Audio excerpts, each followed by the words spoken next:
Good afternoon, everybody. Thanks for coming today. Want to get started with a few housekeeping details. As part of layered prevention strategies, we ask that everyone present in the room remain socially distanced, and please consider using a mask while you are in the media room. Our speakers today will be providing an important update. This meeting is occurring live and is also being streamed via a virtual press room and on the Department of Health social media pages.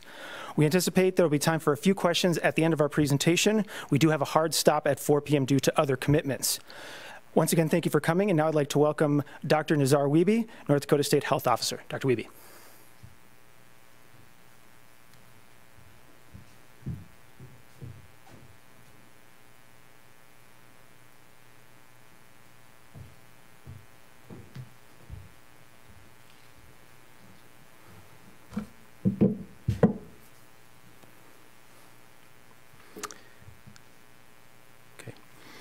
Welcome, everyone. Thank you very much for joining us today.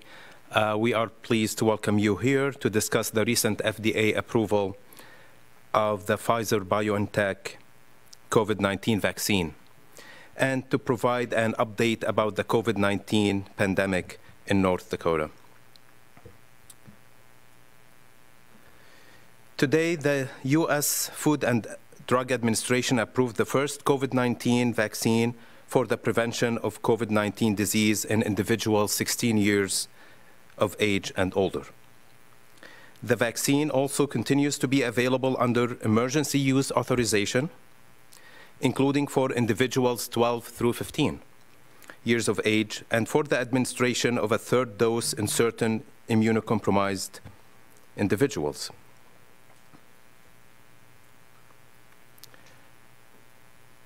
And just right now, I would like to mention that due to some other commitment, the Governor Burgum was unable to be here with us in person today, but he provided this statement that I'll be reading to you.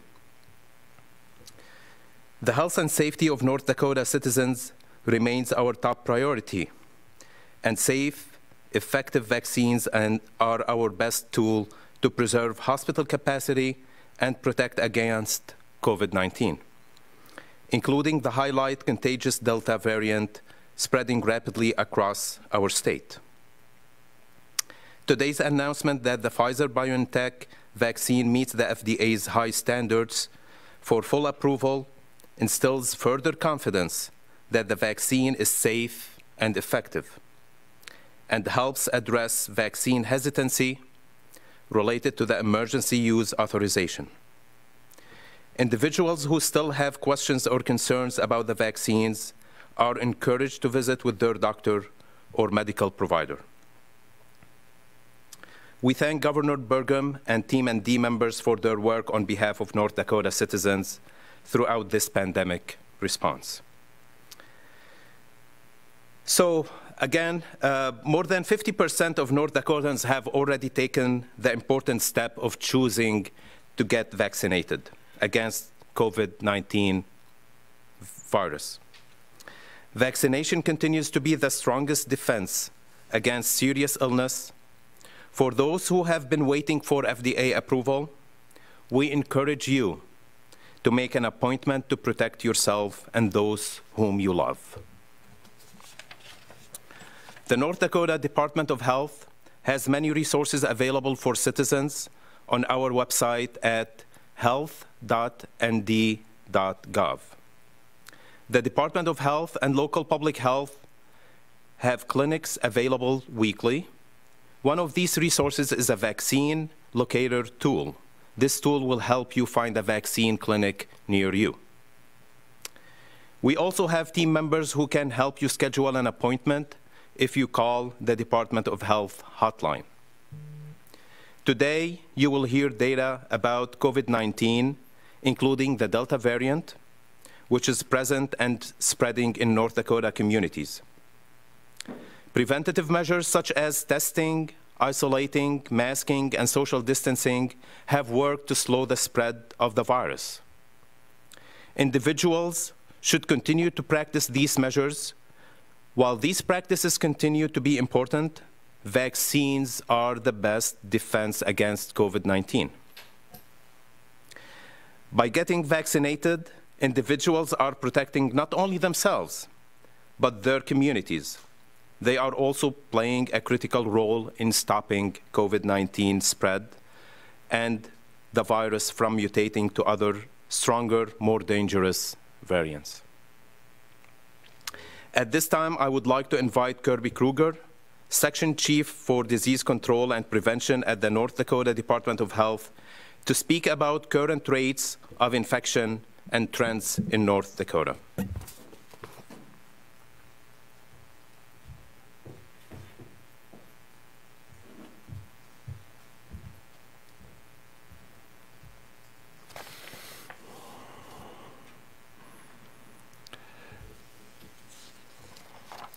Thank you, Dr. Wiebe. This is an important moment in our efforts to protect against COVID-19.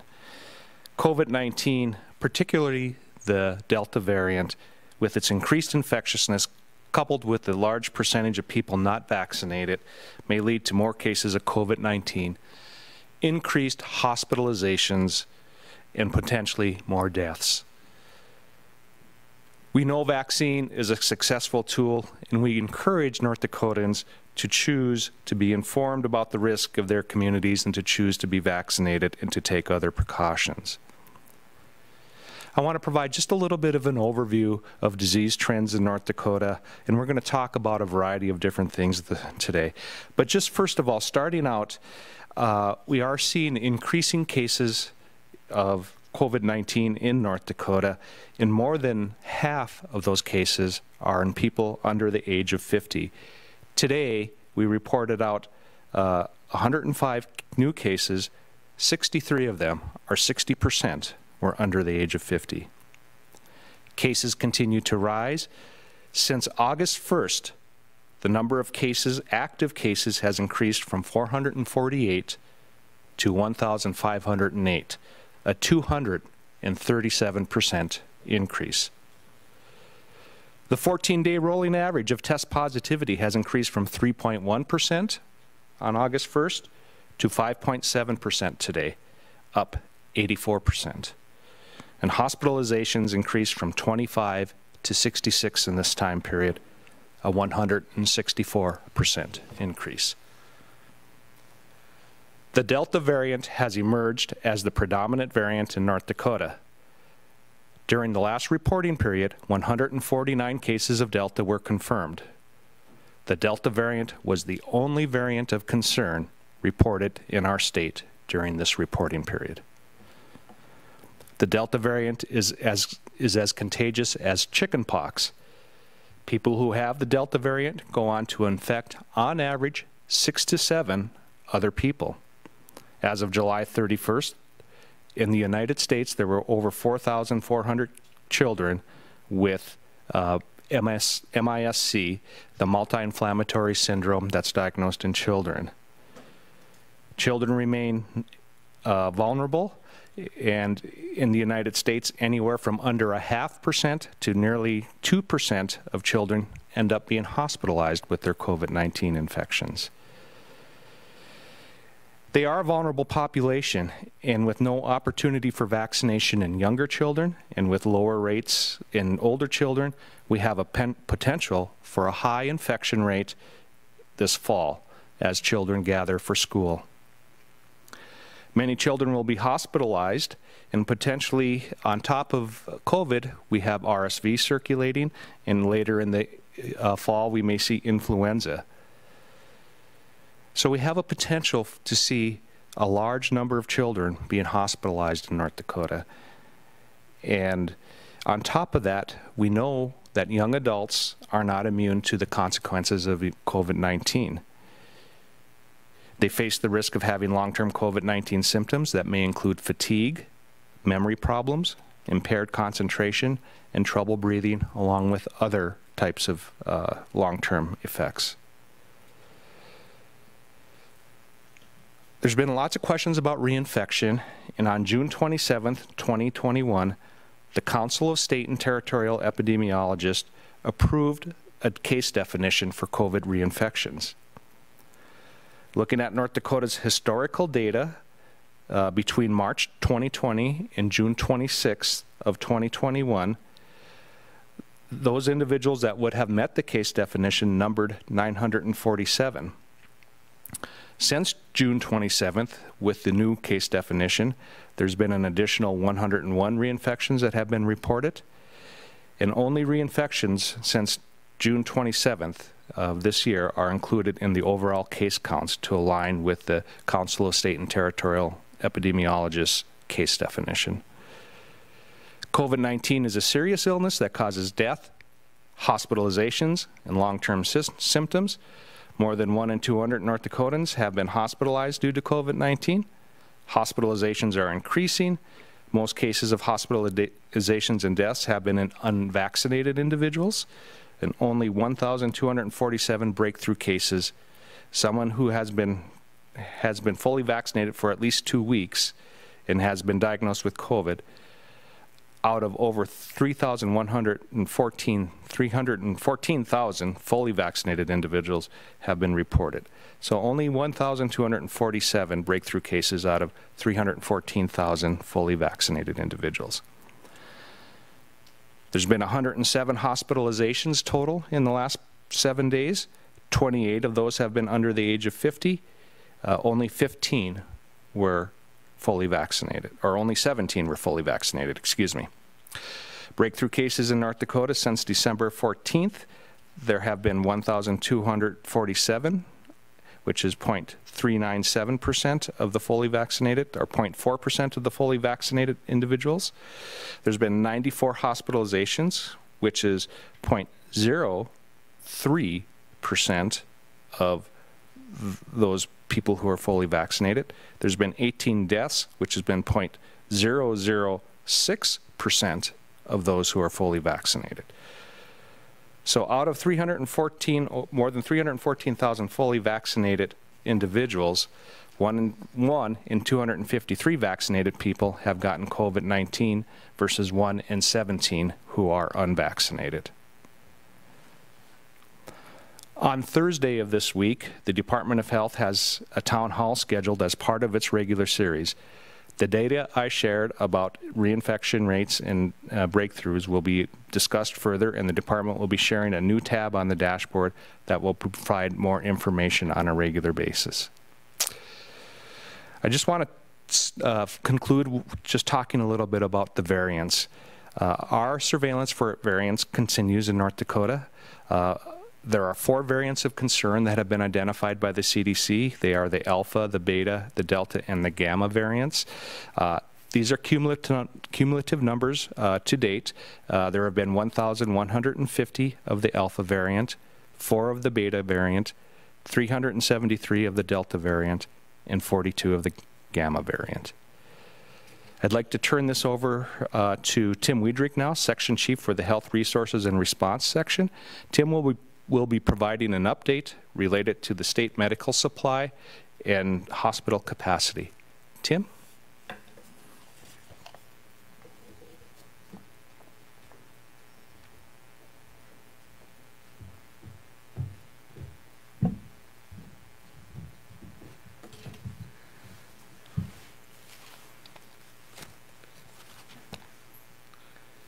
Thanks, Kirby.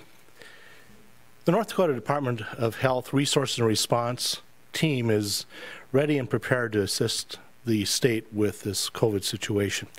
We have had a number of activities that are going on with hospitals. That includes participation in their planning activities, monitoring the capacities within the hospital system, and providing support where there's need.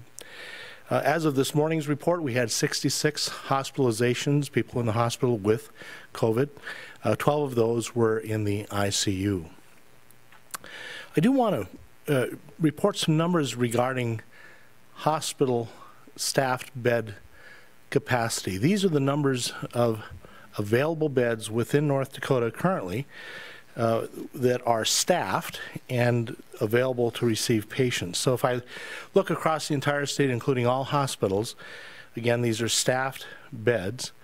There are 28 ICU beds as of today and 242 general acute care beds, 6 pediatric general beds. So that brings us to a total of 276 beds within the state that are available. Now, those numbers are a snapshot in time. And so if you come to me 3 hours later, those numbers will have shifted because the hospitals continuously receive and discharge patients.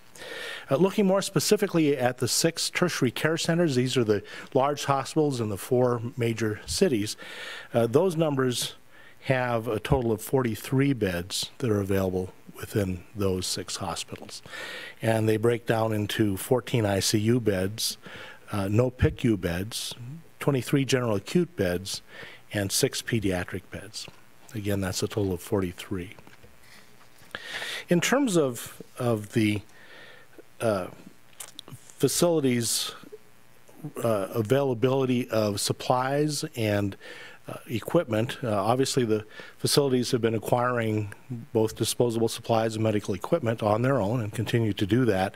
But there's also a state medical cache, which is a partnership that's within the state amongst all of the medical facilities, including hospitals, long-term care, and others. And the cache is in good, solid shape. We have had, for example, PPE, N95 respirators, which are the type of respirators that medical personnel will typically wear. And at the beginning of COVID, before we had any actual COVID, we had 1.4 million of those N95 respirators. We depleted most of those during the response that's been going on so far, but now we have restored those levels to about 3.2 million N95 respirators. So the, just as an example of many other pieces of equipment and supplies that we've been successful in preparing from the available supplies to make sure that we are in a strong position to respond. Well, that's the information that I have prepared for you today. Up next, we have Molly Howell, who is the North Dakota Department of Health Immunization Program Director. Molly?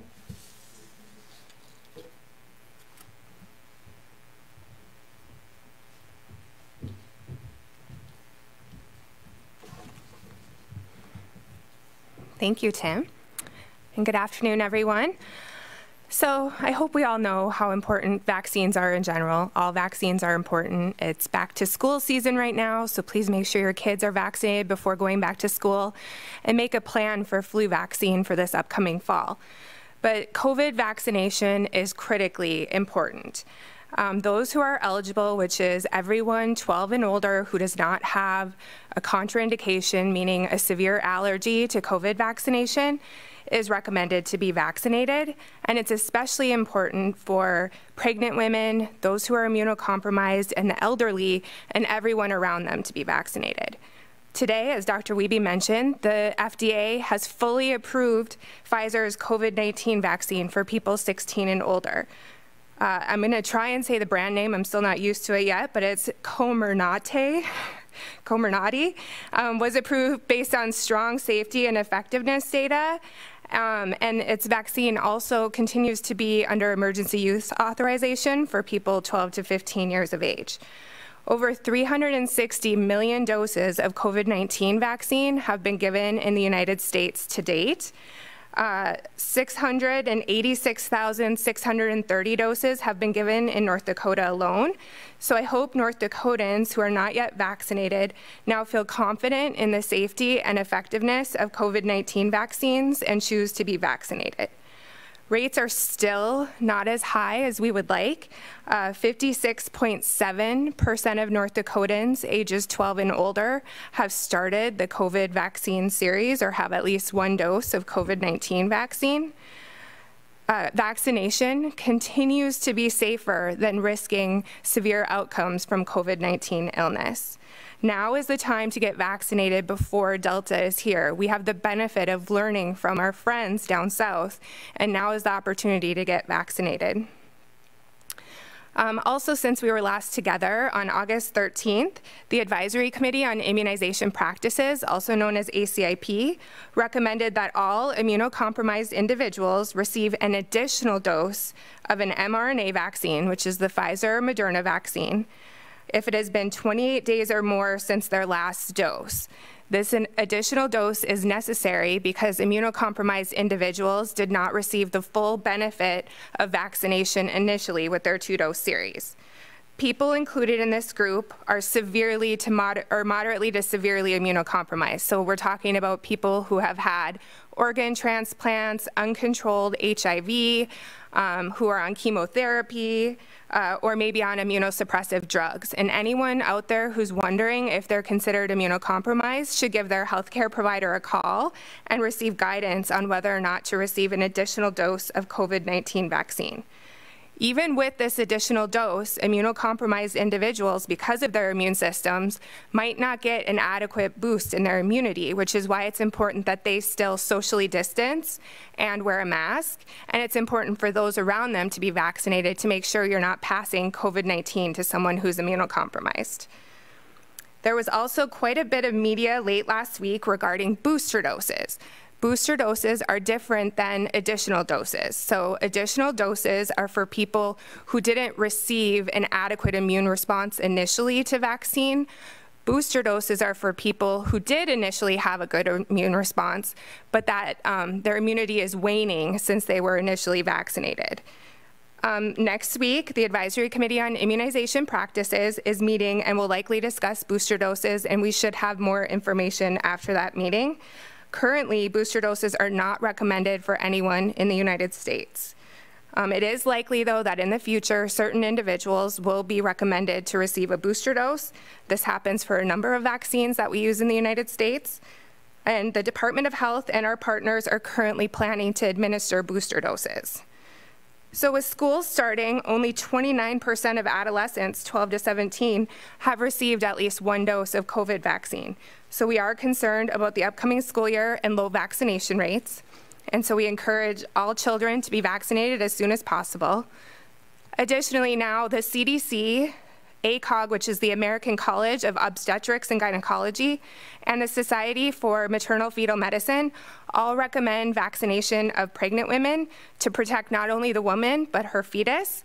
Additionally, these groups recommend vaccination of those planning to become pregnant and those who are breastfeeding. Pregnant women are at greater risk for severe outcomes due to COVID than non-pregnant women, and there's been a number of safety systems now that have looked at the safety of COVID vaccine in pregnant women and have not seen any concerning safety signals, and the rates of miscarriage are similar between those vaccinated and those not vaccinated. The United States is seeing an increase in hospitalizations amongst pregnant women, and so pregnant women are encouraged to talk to their doctor about vaccination. Bottom line is we have adequate supplies of COVID-19 vaccine in North Dakota and in the United States, and more than 420 facilities in North Dakota are currently vaccinating. We are hosting a number of pop-up clinics at various convenient locations, and anyone who's interested in getting vaccinated should have a conversation with their healthcare provider if they have any questions or any concerns about the vaccine. And anyone who's struggling to find vaccine, whether you're homebound or you don't have internet, should call our hotline at 866-207-2880 for assistance. I will now turn it over to Paul, who's going to facilitate a little bit of Q&A.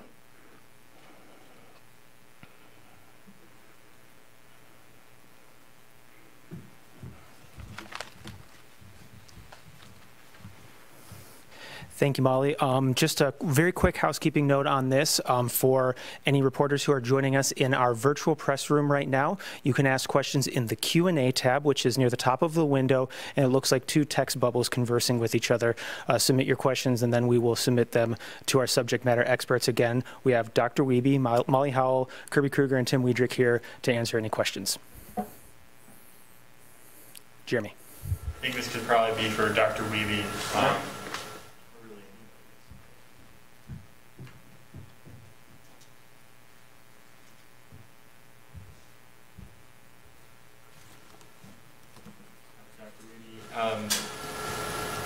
What specifically is the health department doing right now to address this obviously fluid but worsening situation? What are some of the things that you're looking to implement? Yeah, so there are many activities that are ongoing in preparation for these worsening numbers. So we are monitoring the number of cases that are happening. We are very active in the testing aspect to ensure that those who might have symptoms or have were in close contact that could be tested. We've been meeting with the big 6 hospitals in the state in order to ensure that there is a coordinated and communicated response, and that we are always on the same page, especially when it comes to number of hospitalized or hospital beds as well as ICU beds. Of course, vaccination is still the strongest way to prevent and stop the infection of COVID-19. So we are still very active on the vaccination front. We've been till today, we've been doing a lot of pop-up clinics that will allow anyone to schedule or even to walk into these clinics and get vaccinated. And these will be ramping up in a more coordinated way as we start talking about a 3rd dose as well as booster shots. So these are a few of the aspects that we are trying to stay ahead of the curve and make sure that we are ready and prepared for any worsening cases. Gotcha. And then one follow-up, I guess. We've been talking about masking for 1.5 years now, of course, but how important is that aspect of virus prevention right now at this point? Because, as things look, and you probably live in the area, there's very little mask wearing in public. Sure. So let's kind of like have kind of like the clarity that there are many aspects of prevention and ways to stop or reduce the spread of the virus, whether it is hand washing, social distancing, masking, the availability of testing, contact tracing. All these are different measures that will allow us to control the spread of the virus and make sure that it is not spreading beyond what it should. Of course, the biggest one of these preventative measures is, again, vaccinations. So we are here and available to provide all the information to allow everyone to make their decision of how to have a combination of all these preventative measures in order to stop the spread of the virus, as well as to protect themselves and their loved ones. Mm-hmm. Yes, please. There was some mention of the breakthrough cases, and with those breakthrough cases that we're seeing among vaccinated people, how do we know who should be getting tested for COVID? We'll let Kirby answer this question.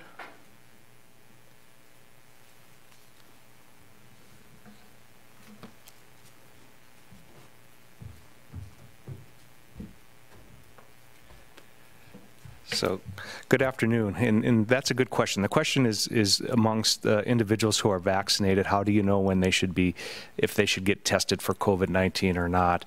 And I think the general recommendation for those who are unvaccinated still remains the same. If they are symptomatic or if they've been named as a close contact, testing is a good idea. For those who are vaccinated, what we recommend is that if they're named as a close contact, they should consider being tested 3 to 5 days into that period where they would have been quarantined. They don't necessarily have to quarantine if they're asymptomatic. Or if they develop symptoms, they should be getting tested. So, Jeremy? I could ask you. So, throughout the pandemic, we've heard that the number of positives that are reported is just bound to be understated because testing is not a perfect game, I guess. But are the numbers now any less or more valuable to people like you in determining, how far this vaccine is spreading? The question is regarding our surveillance numbers, and I think public health surveillance is always a challenge because there is a lot of fluidity in how numbers get reported to us, and it is subject to what's happening in the communities. The more testing that's going on, the better, the more confidence we can put into some of the numbers that we have, although it's not perfect. So from our perspective, I want to put this into perspective where we're really at, because I looked at the data this morning.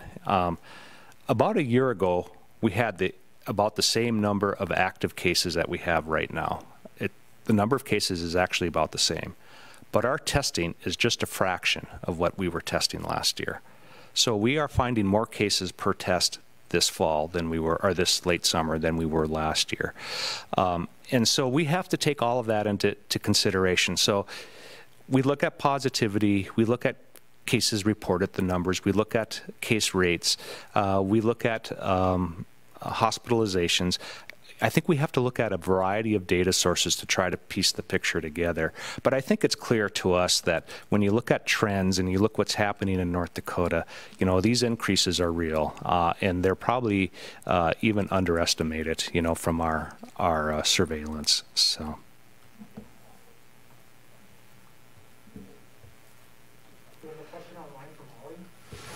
From Jacob Derriman, KFYR. Jacob says, over the past week, the proportion of active cases with being breakthroughs has jumped from 7% to 15%. Is there worry that the confidence of this approval will be offset by the increasing share of breakthrough cases? So we are, in North Dakota, we are tracking all breakthrough infections, regardless if they're just cases or if they're hospitalized or if they die due to COVID-19. And so we are closely monitoring it. I think with increases in cases overall and increases in Delta, we're going to see increases in breakthroughs, the same thing. And so these vaccines are not 100% effective. Last week, there was a lot of information put out regarding why we would need boosters in the future. And part of the reason is because whether it's due to waning immunity or it's due to the Delta variant, but these vaccines do have reduced effectiveness. There were 3 studies that were put out last week showing that reduced effectiveness, and I can pull them up here. But overall, vaccine effectiveness against hospitalization and death and severe illness is still extremely high for these vaccines, which is what we really want. We want to be able to have hospital capacity and not have people have severe COVID-19 illness. And so we kind of have to put it into perspective. But I think as we see more cases in the state, then yes, we're likely going to see more breakthrough infections as well.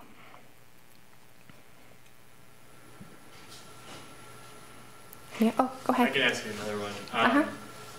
You know, in talking with you previously, you know, you mentioned that this maybe was one of the shoes to drop the full approval of one of the vaccines. How confident are you that this will increase the willingness of some people to get the vaccine here? I think there are some people that were waiting for full FDA approval in order to be vaccinated. National surveys are estimating it at even as 30% of those who are not yet vaccinated were waiting for full FDA approval. I don't necessarily know what percent or what that's going to translate to in North Dakota. I'm hoping, even regardless of the full FDA approval, just the sheer fact that over 360 million doses have been administered in the United States, that's huge. That's way more than we give a flu vaccine in a single season. That's more doses than vaccines that have been fully FDA approved for years that we've given in the United States. Our hospitals are not full of fully vaccinated individuals due to the vaccine or because of COVID-19. And so people should feel confident in these vaccines because of that. But yes, I'm hopeful that some people will see the FDA approval and that will give them more confidence that an agency that we've trusted for years to look at our biologics vaccines went through a thorough review of the data and determined these vaccines to be safe and effective. Hand in hand with that, for those unfamiliar with the distinction, can you explain the difference between emergency use authorization and full approval, how we get from one to the other? Yeah, sure.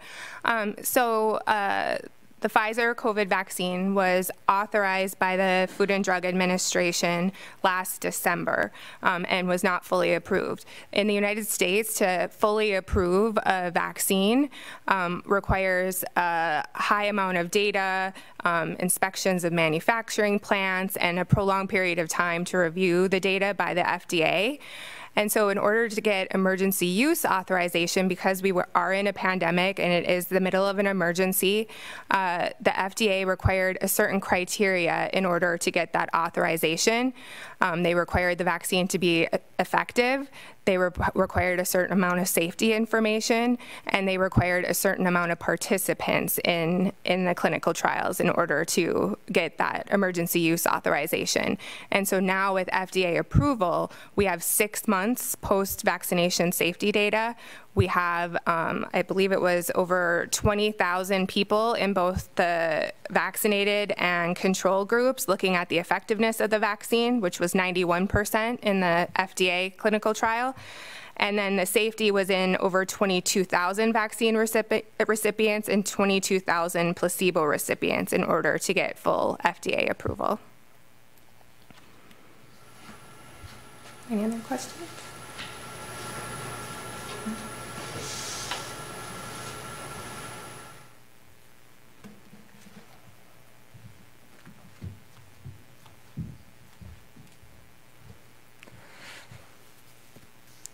That's going to wrap up our event today. Thank you very much for your time this afternoon, and stay healthy, North Dakota.